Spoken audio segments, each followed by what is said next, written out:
लाइलाज साबित हो रही जानलेवा बीमारी पर क्षेत्रपाल अस्पताल की कुशल चिकित्सक टीम ने एक बार फिर जीत दर्ज कराई है। इस बार क्षेत्रपाल अस्पताल में ब्रेन स्ट्रोक से पीड़ित का न सिर्फ सफल उपचार हुआ बल्कि उसके जीवन पर छाए संकट के बादल भी छट गए। अस्पताल की टीम का यही आह्वान रहा कि ब्रेन स्ट्रोक में गोल्डन पीरियड 4.5 घंटे का होता है और यदि इस दौरान मरीज को उचित प्रशिक्षित चिकित्सकों की सेवा मिल जाए तो वहाँ मृत्यु भी हार जाती है। ऐसा ही हुआ क्षेत्रपाल अस्पताल में, जहाँ आए मरीज का सफल इलाज हो पाया। क्षेत्रपाल हॉस्पिटल थ्रोम्बोलाइसिस का नियमित उपचार हो रहा है। पंचशील नगर अजमेर स्थित क्षेत्रपाल हॉस्पिटल की neuro physician doctor Monika Sachan ने बताया कि ब्रेन स्ट्रोक के केस में समय की क्या महत्वता होती है। स्ट्रोक में हर 1 मिनट में लगभग 19 लाख न्यूरॉन क्षतिग्रस्त होते हैं, इसलिए मरीज का जितना जल्दी इलाज शुरू होगा, मरीज में आई विपंगता उतनी जल्दी ठीक होती है। मैं डॉक्टर मोनिका सचान, मैं आपको आज ब्रेन स्ट्रोक के बारे में कुछ बताना चाहती हूँ। और ये हमारे पेशेंट हैं जिनको कि ब्रेन स्ट्रोक हुआ था और आज ये हमारे पास फॉलोअप में ओपीडी में आए हैं और पूरी तरीके से अभी ये स्वस्थ हैं और अपने सारे दैनिक दिनचर्या, अपने सारे काम ये कर रहे हैं। तो स्ट्रोक जो होता है वो 2 तरीके का होता है। एक तो वो स्ट्रोक जिसमें कि हमारी जो दिमाग की जो नसें हैं उनमें ब्लॉकेज हो जाता है, और एक स्ट्रोक में दिमाग की जो नसें हैं वो फट जाती हैं, जिसको कि हम ब्रेन हेमरेज कहते हैं। ये हमारे पास पेशेंट आए थे इस्कीमिक स्ट्रोक करके। इनके माध्यम से मैं आम जनता को ये बताना चाहती हूँ कि इस्कीमिक स्ट्रोक के केसेस में टाइम की इंपॉर्टेंस बहुत ज़्यादा है। टाइम का मतलब होता है पेशेंट हमारे पास जितना जल्दी आ सकेगा हम उसकी उतनी ही मदद कर पाएंगे। इसमें 4.5 घंटे आपको टाइम पीरियड याद रखना है। 4.5 आवर्स मतलब 4.5 घंटे के भीतर अगर हमारे पास कोई पेशेंट आता है तो हम उसको खून पतला करने का एक इंजेक्शन देते हैं, जिसको कि हम थ्रोम्बोलिसिस कहते हैं। ये पेशेंट हमारे पास टाइम से आए और इनका मेडिकल मैनेजमेंट किया गया, इसी वजह से आज ये बहुत स्वस्थ हैं। तो मैं आपको, इस समय सर्दी का मौसम है, सर्दी के मौसम में स्ट्रोक के चांसेस बहुत ज़्यादा होते हैं, इसलिए आपके आसपास या आपको अगर कभी भी कोई भी स्ट्रोक का लक्षण दिखाई दे तो आप उचित टाइम से अस्पताल में पहुँचे, यही मेरा उद्देश्य है आज का। यहाँ पर मेरी ओपीडी जो टाइमिंग्स हैं वो 10 से 2 और 4 से 6 है, और इमरजेंसी में 24/7 हम लोग यहाँ पर उपलब्ध रहते हैं। और एक चीज़ और मैं आपको बताना चाहूँगी, क्षेत्रपाल हॉस्पिटल में पूरी न्यूरोलॉजी की टीम है, जिसमें कि न्यूरो फिजिशियन, न्यूरो सर्जन और इंटरवेंशन रेडियोलॉजिस्ट की भी सुविधा यहाँ उपलब्ध है। एक स्ट्रोक के लिए ये तीनों चीज़ें होना बहुत ज़रूरी हैं, जो कि हमारे अस्पताल में अभी तीनों चीज़ों की सुविधाएं हैं।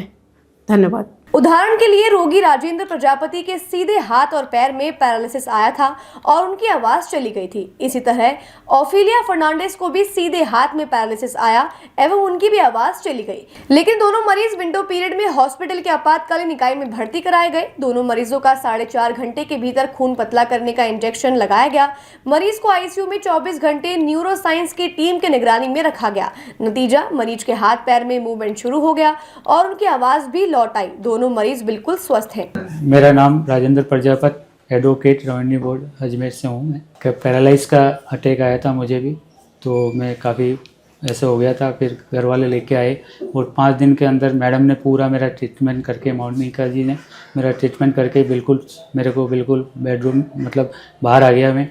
और बिल्कुल हमारे जो सब वकील लोग थे सभी ने कहा कि आपने बहुत ही कहाँ से इलाज कराया। मैंने कहा मैडम से करवाया था, मोनिका जी से। उन्होंने कहा कि बहुत बहुत धन्यवाद मैडम का। बहुत मैं सोनलाल प्रजापति, निवासी अजमेर, रेवेन्यू बोर्ड से पीएस की पोस्ट से रिटायर हूँ।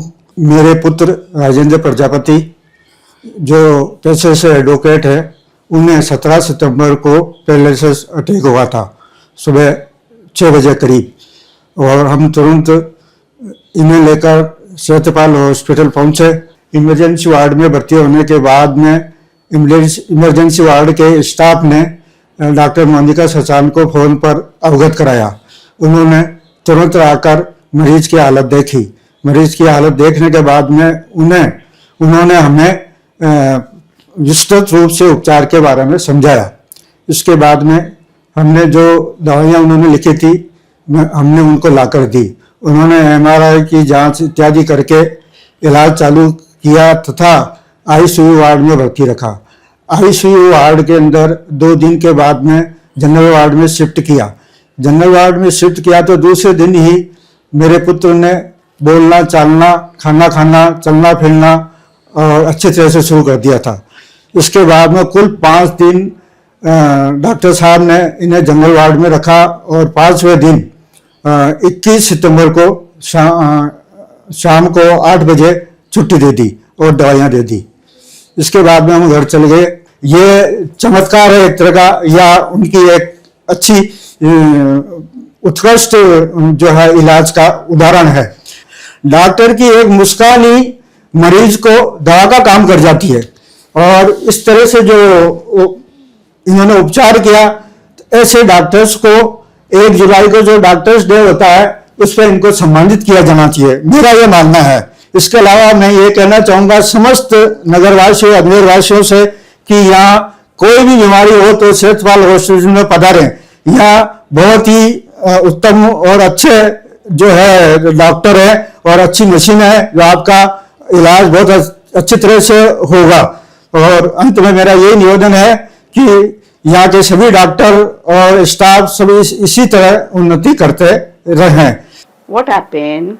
I went to church on 2nd of this month, and I was quite all right. After some time, I started feeling something.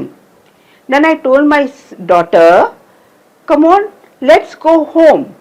So my daughter told me, "Let's go to the doctor," and the doctor gave me this hospital name, and then when we came, then we went to Dr. Monica, and she looked after me and gave me good this thing, and after that I am today very all right, and I am going home today, and I like this hospital, and I like all the people here who looked after me, and thank you so much. Kshetrapal hospital के निदेशक doctor Ramesh Kshetrapal ने neuro physician team, ICU team को उनकी कार्य कुशलता को सराहते हुए बधाई दी।